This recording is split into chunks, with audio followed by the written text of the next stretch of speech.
Today we connect in contemplation to commemorate a story of 4 nations.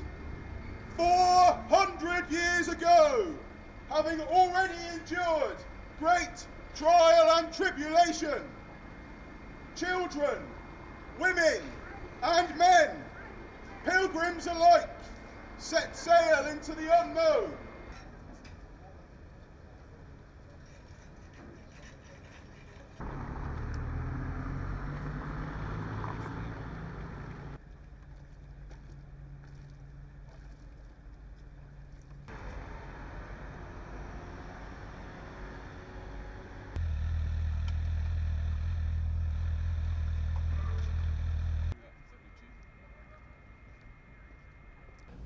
So the Mayflower anniversary is one that's been commemorated a number of times over the centuries, and past commemorations have really focused on a group of white men, usually men, focused on the boat going over, and the Wampanoag and the Native American, the colonial impacts of that have really been primarily left out or sidelined through those commemorations, and therefore it's really important for our partnership across this that we've been working very closely with the Wampanoag to tell their story up front, to really address issues of colonialism and slavery, because only by looking at our history and looking at it through many different channels and lenses can we really understand what this history means and how it reflects on today.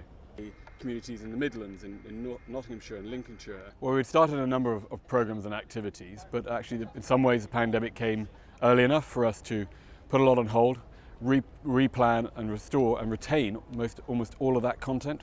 So instead of culminating through this year, we are now in this month of September really kicking off the programme, the 400th year anniversary of sailing the Mayflower, running it all the way through to summer 2021.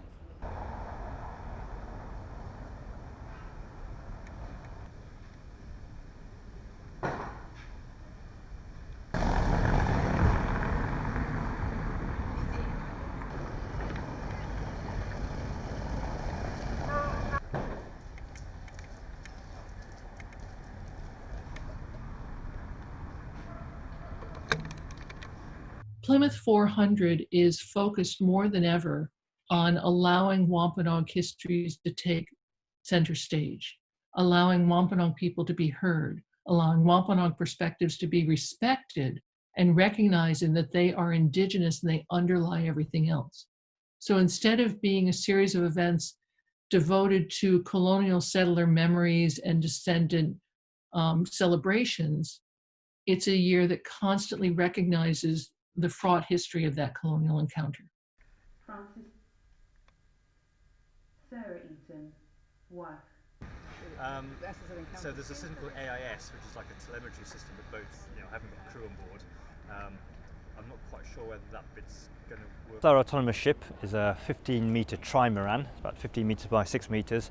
The cool thing about it is it's completely autonomous, so it's powered by an AI captain who's responsible for driving the ship.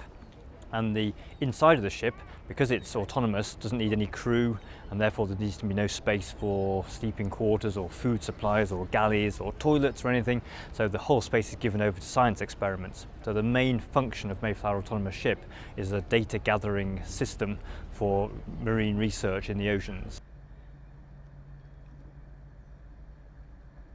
One looking at the taste of the ocean, it's using an electronic tongue to taste the water, to look for certain chemicals. We're going to be collecting little bottle samples of water at regular intervals to analyse later for microplastics. And we've also got a really cool experiment which is using a hydrophone, which is an underwater microphone, to listen out for whale songs. And we're going to be analysing those songs to see if we can identify which pods or families whales come from, because we understand there are some similarities in their songs, so we're going to be looking out for that.